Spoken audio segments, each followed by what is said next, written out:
Bismillahirrahmanirrahim. Assalamualaikum warahmatullahi wabarakatuh.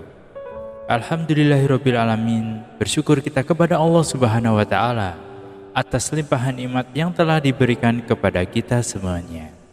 Allahumma sholli ala Sayyidina Muhammad wa ala ali Sayyidina Muhammad. Sahabat beriman yang dirahmati Allah, pernahkah kalian mendengar percakapan atau seruan semacam larangan keluar rumah pada saat waktu maghrib? Memang sudah menjadi fenomena yang sangat lazim di masyarakat.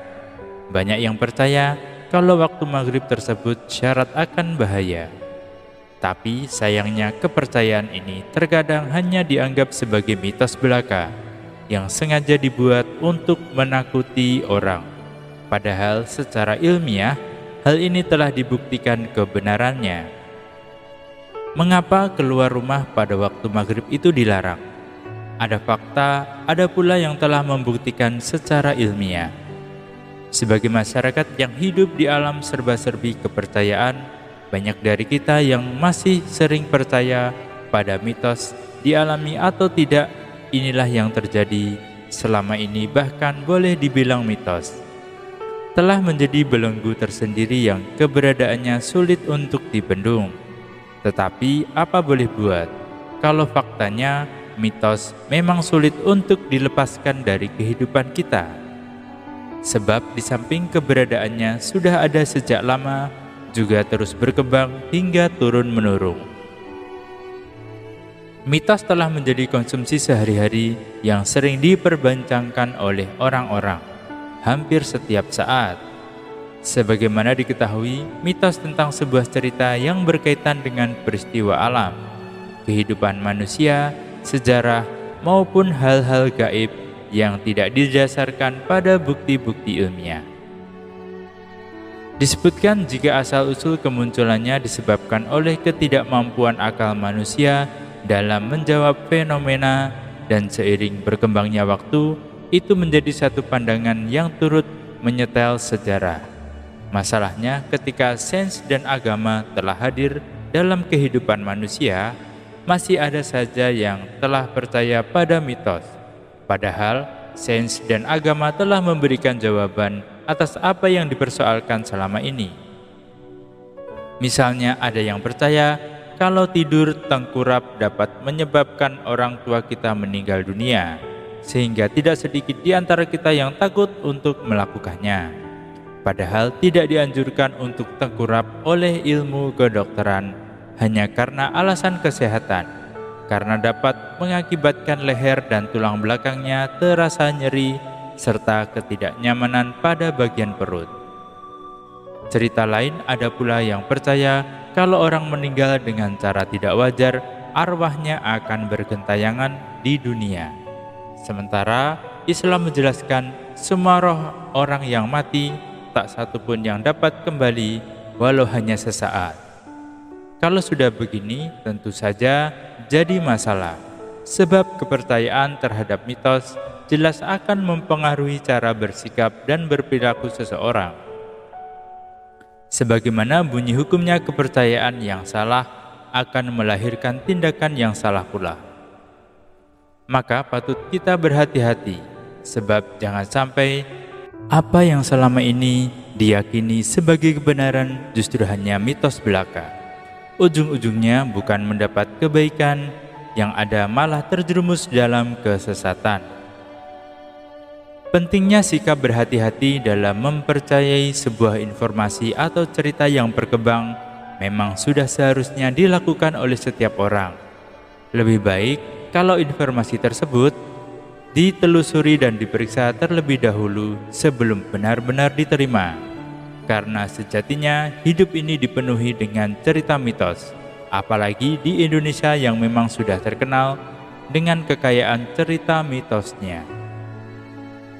Mengenai larangan keluar rumah pada waktu maghrib, terutama bagi kalangan anak-anak, di mana banyak orang yang percaya kalau keluar rumah pada waktu maghrib bisa mendatangkan bahaya, seperti diganggu setan atau keburukan yang lain yang sifatnya tidak terduga. Mungkin bagi sebagian orang, kepercayaan ini dianggap tidak lebih dari sekedar mitos belaka yang tak ada bedanya dengan cerita mitos lainnya. Namun rupanya hal ini adalah sebuah fakta sebagaimana jauh yang telah diingatkan oleh Rasulullah SAW dari Jabir radhiyallahu anhu bahwasanya Rasulullah SAW bersabda, "Ketika waktu malam tiba, laranglah anak-anakmu keluar rumah, karena setan itu berinteraksi atau bertebaran pada waktu itu. Ketika waktu Isya sudah lewat, maka kalian boleh membiarkan mereka bermain. Tutuplah pintu sambil berzikir kepada Allah Ta'ala." Hadis riwayat Bukhari.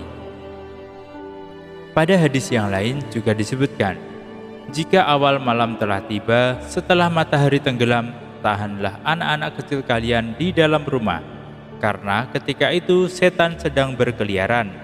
Jika telah berlalu sesaat di waktu malam, misalnya setelah Isya, lepaskanlah mereka.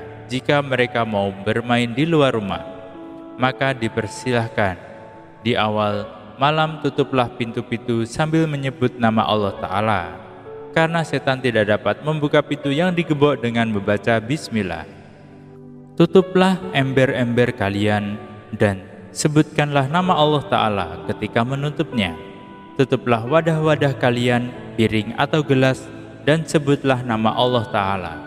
Karena menutupnya, meskipun kalian tutup dengan tutup seadanya, yang tidak bisa menutup dengan sempurna, semacam lidi, sedotan, atau yang lainnya. Dan matikanlah lampu-lampu kalian yang memiliki potensi bahaya kebakaran jika ditinggal tidur, semacam lilin, obor, atau sejenisnya. Hadis riwayat Bukhari dan Muslim. Bukan cuma manusia saja yang dilarang keluar, bahkan hewan ternak pun juga diingatkan untuk tidak dibiarkan berkeliaran.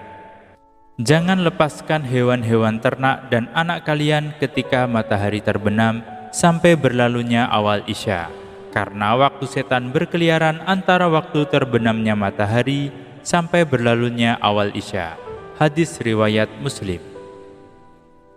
Seorang ulama yang bernama Ibnu Al-Zawji mencoba memberikan penjelasan mengenai alasan mengapa anak-anak dilarang keluar rumah pada waktu maghrib. Menurutnya, karena dikhawatirkan akan terjadi sesuatu yang buruk dari gangguan setan.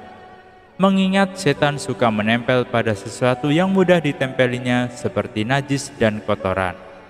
Adapun anak-anak yang rentan terkena kotoran ataupun najis ketika sedang bermain, sehingga hal tersebut memudahkan setan untuk berlindung pada diri mereka.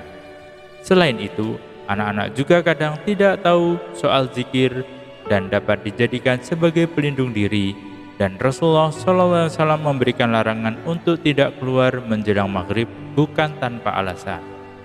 Sebagaimana yang dijelaskan bahwa setan akan keluar bertebaran bersamaan dengan datangnya kegelapan pada waktu tersebut. Mereka akan mencari tempat perlindungan yang aman dan berlindung pada rumah kosong, wadah kosong, pepohonan, binatang, atau manusia. Sahabat beriman yang dirahmati Allah, itulah kenapa alasan kita tidak boleh keluar waktu maghrib, khususnya untuk anak-anak, karena dapat dikhawatirkan mereka akan diganggu oleh setan, karena setan bertebaran pada waktu itu, berdasarkan dalil-dalil yang telah ada. Semoga bermanfaat untuk kita semuanya. Amin ya rabbal alamin, dan menjadi pelajaran bagi kita semuanya. Wallahu a'lam bishawab. Assalamualaikum warahmatullahi wabarakatuh.